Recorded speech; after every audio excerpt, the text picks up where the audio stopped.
Hello everyone and welcome back to Monsters of the Past Revisited.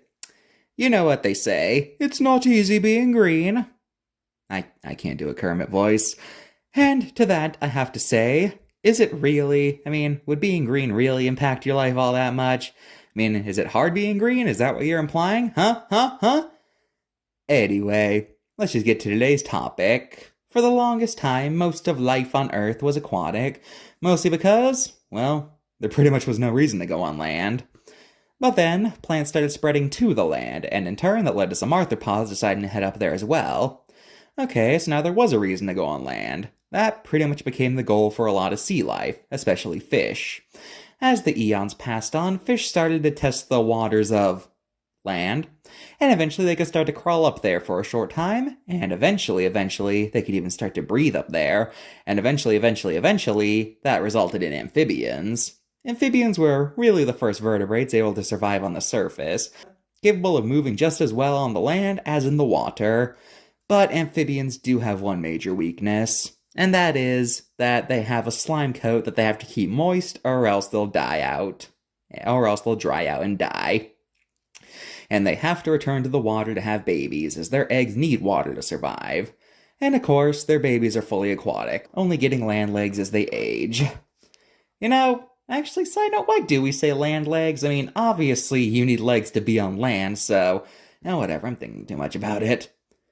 Now, amphibians may seem like they have major drawbacks, but considering amphibians are still around today, it clearly works.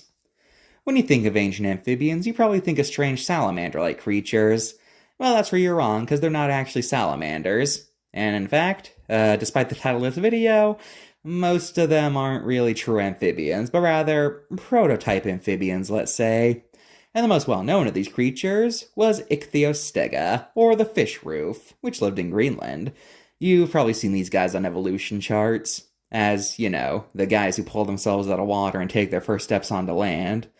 Well, they were semi-aquatic, but it's thought they move more like seals in that they use their limbs to scoot forward onto the shore on their belly, rather than actually walking.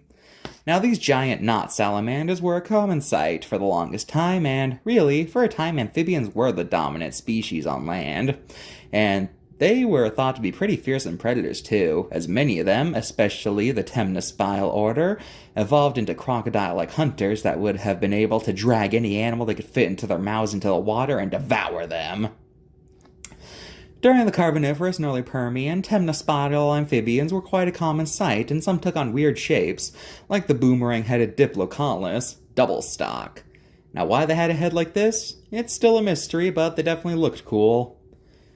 Now, while the temnospiles were a common sight in the Paleozoic, once the Mesozoic came around, they started to decline. It was fine in the Triassic, but then they started to vanish during the Jurassic, and they were gone by the early Cretaceous. One of the last known ones was called Coolosuchus from Australia, or Cool's crocodile. So, what happened to the temnospiles? Well, some think they got replaced by crocodilians, while others speculate that they didn't actually go away, and they could have been the ancestors to today's amphibians. After all, the ones we know of today have first appeared during the Mesozoic, and they never really got crazy big. After all, the biggest Mesozoic frog was called Beelzebufo, and it wasn't that much different in size than the biggest frogs of today. Oh, by the way, these guys' name, it means devil frog. Yeah. So I guess this just raises the question, why did amphibians lose their position as the dominant land vertebrae? Well, it's simple. Reptiles came along, and they proved to be far more better suited for life on land. They didn't need to constantly swim to not die, and they could lay their eggs wherever, since their eggs had shells on them. So yeah, after the reptiles evolved, we officially didn't have to go back to the water anymore. Except some creatures did go back to the water eventually, so, yeah. Nowadays, amphibians are much more humble than other animal groups. They're not the flashiest animals, but they do their job and they do it well. But just remember, if it weren't for amphibians, we wouldn't be here today, or we would be sea creatures. Actually, you know what? Screw you, amphibians. We could have been mermaids, and that would have been awesome. Anyway, card time.